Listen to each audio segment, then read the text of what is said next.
आज कक्षा 11 के विद्यार्थियों के लिए मेरा टॉपिक है अवकलन विधि के उपयोग से गति के समीकरणों का जो है को प्राप्त करना, शुद्ध गतिकी के जो समीकरण हैं उसको प्राप्त करना।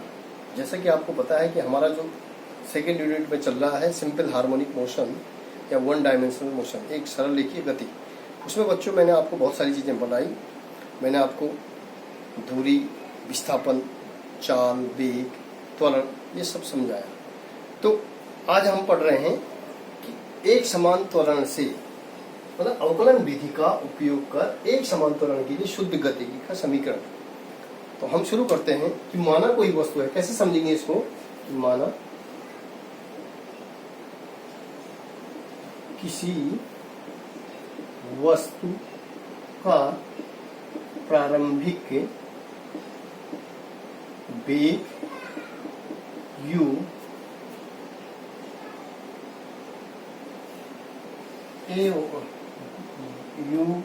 से त्वरण a के अंतर्गत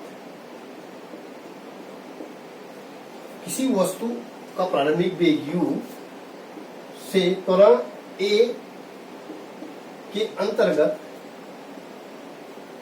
t समय पश्चात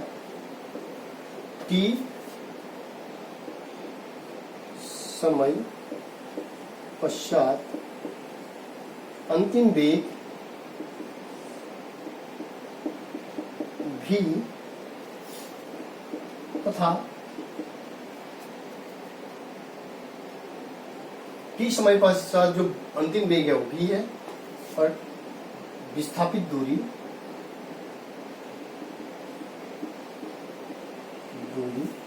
s है।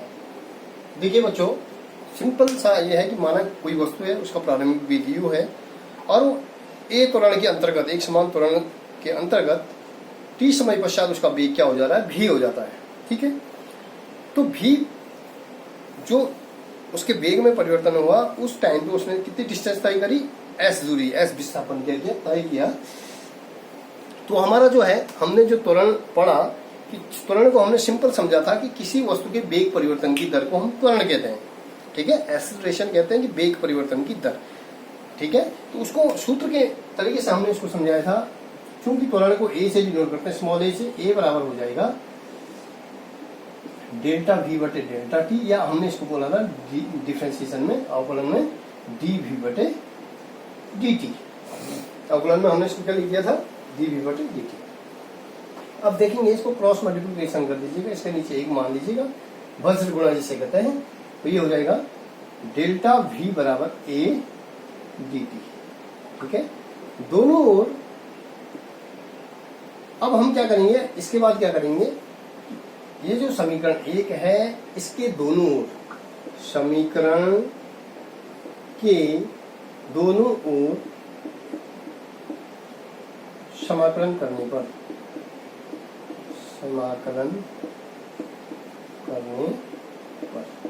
हमने समाकलन किया, तो समाकलन देखेंगे आप dv। अब चूंकि जो प्रारंभिक वेग था वो u था और अंतिम वेग हो गया v, तो इसकी लोअर निम्न लिमिट है, निम्न सीमा वो u से कहां तक पहुंच गया, t समय पश्चात v तक पहुंच गया अंतिम वेग। ठीक है, अंतिम वेग उसका v हो गया, ये हो जाएगा delta v is equal to a। ठीक है, ये अचर है, त्वरण है, तो ये t है 0 से लेकर के, जब प्रारंभिक वेग था उस टाइम पे जो है t 0 था और t समय पश्चात अंतिम वेग हो गया v। तो जो लिमिट ले ली हमने u से v, और ये हो गया 0 से t डेल्टा t। अब बच्चों, इसको समझने के लिए हमारे पास एक गणित से संबंधित सूत्र हैं। इन सूत्रों की जानकारी हमें होनी चाहिए। एक सूत्र है इंटीग्रेशन x d, इंटीग्रेशन जो dx का समाकलन होता है वो होता है x। ठीक है, तो अब आप देखेंगे कि यहाँ पे देखेंगे डेल्टा v का समाकलन क्या हो जाएगा, v लिमिट हो जाएगी u to v is equal to a, dt का समाकलन क्या हो जाएगा t।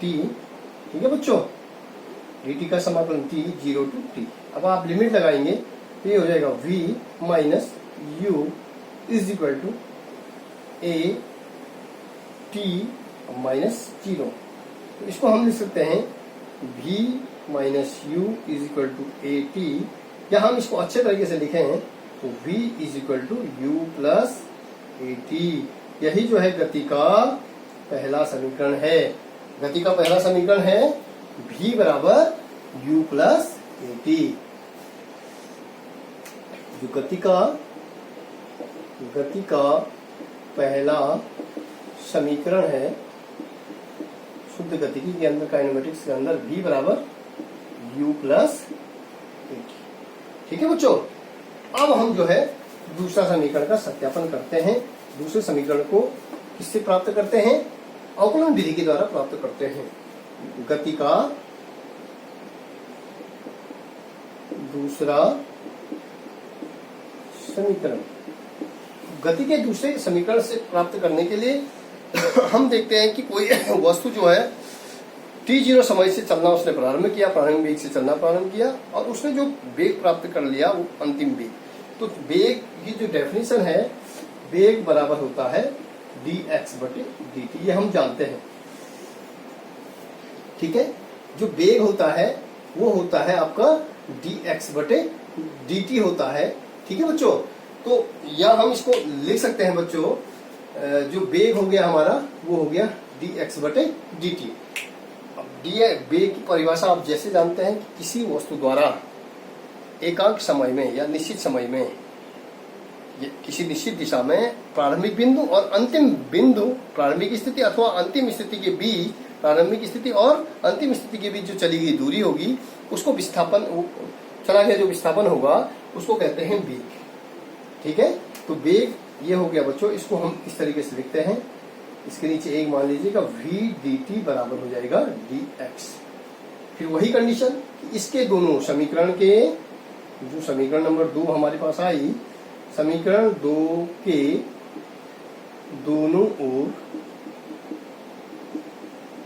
समीकरण 2 के दोनों ओर समाकलन करने पर, समाकलन करने पर, समाकलन हमने किया तो देखेंगे बच्चों तो 0 ये हो जाएगा v, और समय हम ले रहे हैं t के सापेक्ष कर रहे हैं तो 0 टू t, ये हो जाएगा v dt is equal to integration, जो भी विस्थापन हो रहा है एकांक समय में किसी वस्तु द्वारा जो चला गया कुल विस्थापन है, प्रारंभिक बिंदु और अंतिम बिंदु के बीच जो चला गया विस्थापन है उसको वेग कहते हैं। तो ये विस्थापन हो गया आपका 0 टू s। ठीक है, और ये हो जाएगा डेल्टा x। तो बच्चों यहाँ पे जो है, चूंकि हमने पहला समीकरण निकाला था v बराबर u प्लस ए टी, गति का जो पहला समीकरण है उसको हम यहाँ पे वैल्यू में रख देते हैं। तो हम यहाँ पे लिखना करेंगे इसको, तो ये हो जाएगा 0 टू t, v बराबर है u प्लस ए टी, ये हो जाएगा dt is equal to integration 0 to s delta x। अब इसको खोल देंगे तो ये हो जाएगा 0 to t u dt plus integration का भी गुणा कर लेंगे 0 to t a t dt is equal to 0 to s delta x। ठीक है बच्चों, हमने इस तरीके से इसको खोला। अब हमारे पास क्या होगा, u dt, चूंकि आप dx का समाकलन है x, तो dt का समाकलन क्या हो जाएगा t, तो ये हो जाएगा u, तो बाहर ले लेंगे dt का समाकलन t 0 टू t प्लस एक अच्छा राशि बाहर ले लेंगे, त्वरण है, तो t dt का समाकलन। अब हमारे पास आ गया बच्चों integration t dt 0 to t, limit है lower limit 0, upper limit t dt is equal to 0 to s dx। अब बच्चों यहाँ पे पुनः हमें एक सूत्र और गणित का यूज यहाँ पे हो रहा है, वो है समाकलन से संबंधित इंटीग्रेशन t dt, या हम इसको बोले x dx का जो समाकलन होता है। ठीक है, x की पावर n dx का समाकलन होता है, x की पावर n प्लस 1 बटे n प्लस 1। ये बहुत ही इंपॉर्टेंट है, बार बार ये सूत्र का यूज हम भौतिक विज्ञान की जब हम डेरिवेशन करते हैं उसमें यूज होता है x की पावर n dx का जो समाकलन होता है x की पावर n+1 बटे n+1। तो बच्चों इस सूत्र से ये खुल गया। इस सूत्र से यदि हम इसको खोलना चाहें इस वाले फंक्शन को, तो u t 0 to t plus a, इसको लिख सकते हैं x। देखिए x की पावर n dx है, ये t dt। t की पावर यदि हम 1 लिख देते हैं तो कोई फर्क नहीं पड़ेगा, तो t की पावर 1 dt हो गया। तो इसको हम इस सूत्र के बेस पे खोलेंगे, ये हो जाएगा t प्लस 1 t की घात n+1। तो n क्या है 1 प्लस 1 अपॉन n+1, 1 प्लस 1। ठीक है बच्चों, तो इस तरीके से हमने इसको खोल दिया। ये हो जाएगा 0 to t बराबर, ये तो हमने पढ़ा ही है, dx का समाकलन क्या होता है x होता है, ये x हो जाएगा 0 to s। सॉरी, अब देखेंगे बच्चों, अब हम लिमिट खोल देंगे, तो u t minus 0 plus a, ठीक है, ये 2 हो गया, a अपॉन 2 को बाहर ले लेंगे, ये हो जाएगा लिमिट लगाइए आप, तो t स्क्वायर माइनस 0 बराबर, ये हो जाएगा s माइनस 0, s माइनस 0। ठीक है, ये लिमिट हमने पहले अपर लिमिट लगाई, फिर लोअर लिमिट लगाई, अपर लिमिट लगाई, फिर लोअर लिमिट, अपर लिमिट और लोअर लिमिट। तो बच्चों ये हो जाएगा ut plus half at square is equal to s। तो हमारा जो गति का समीकरण निकल गया बच्चों अवकलन विधि के द्वारा। अवकलन विधि के द्वारा आप देख रहे होंगे जो गति का जो दूसरा समीकरण है वो है s बराबर ut plus half at square.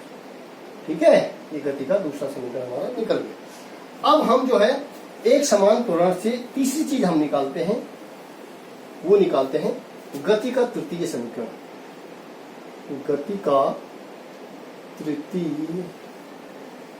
तृतीय समीकरण, और वो समीकरण होता है v स्क्वायर बराबर u स्क्वायर प्लस 2as। ये हमें निकालना है। कैसे निकालेंगे? तो चूंकि हम जानते हैं कि किसी वस्तु का जो त्वरण है उस त्वरण का सूत्र होता है, एक समान त्वरण जब हमारे पास है तो a इज इक्वल टू होता है dv बटे dt। ठीक है ना, एक निश्चित समय में, समय अंतराल में वेग परिवर्तन की दर को हम त्वरण कहते हैं।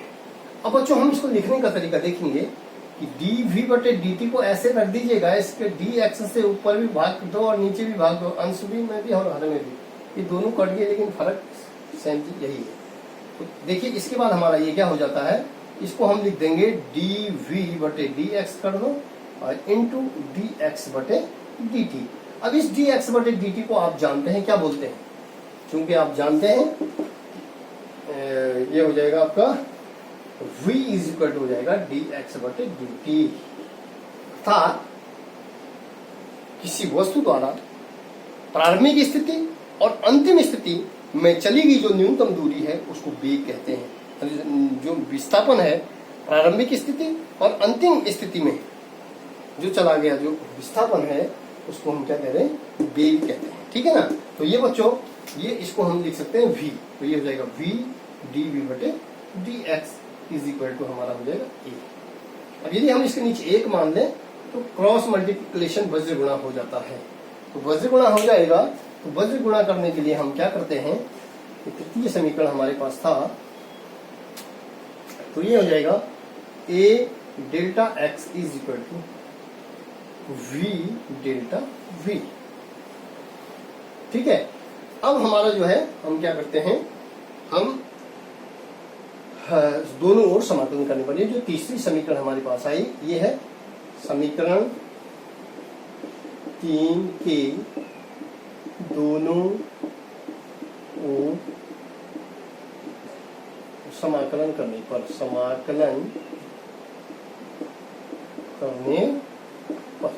तो बच्चों हमने समाकलन किया तो ये हो गया, समाकलन भी हमने किया तो समाकलन हमने ले लिया चिन्ह, जो ये हो जाएगा, चूंकि x की बात कर रहे हैं, x क्या है विस्थापन है, तो 0 से s a dx जो विस्थापन हुआ, t जब 0 था, जब समय 0 था तो प्रारंभिक वेग u था, मतलब विस्थापन 0 था, और t समय पश्चात विस्थापन क्या हो गया, s हो गया, इज इक्वल टू अब हम भी, ये हमारे पास जो है समाकलन, अब हम भी की बात कर रहे हैं, वेग की बात करें तो t0 समय पर वेग क्या था u, t समय पश्चात वेग हो गया v, ये हो गया v dv।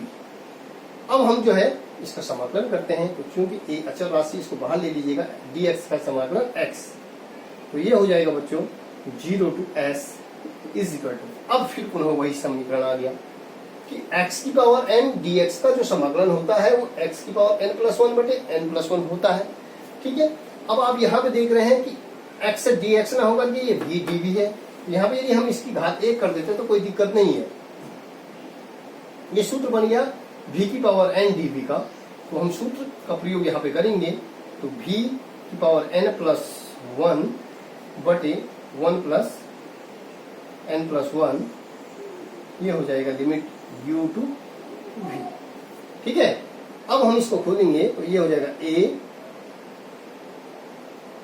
s minus lower limit, ये upper limit minus lower limit is equal to 1/2, ये हो जाएगा v square u to v। इसको हम लिख सकते हैं बच्चों, इसकी जो इसको खोलेंगे 1/2, अपर लिमिट लगाइए, तो v है तो v होगा v square minus u square. ठीक है, v की जगह पे आप क्या आ जाएगा, u आ जाएगा बराबर as। तो बच्चों उसके बाद यदि हम इसको सही करना चाहें अच्छे तरीके से लिखना चाहें तो ये हो जाएगा, इस 2 का गुणा क्या हो जाएगा, यहाँ हो जाएगा, तो 2as is equal to v square minus u square, या v स्क्वायर बराबर v यहाँ ही है और ये u इधर आ जाएगा, तो u स्क्वायर, ये माइनस है तो प्लस हो जाएगा, 2as बराबर v स्क्वायर। यही बच्चों गति का तृतीय समीकरण है।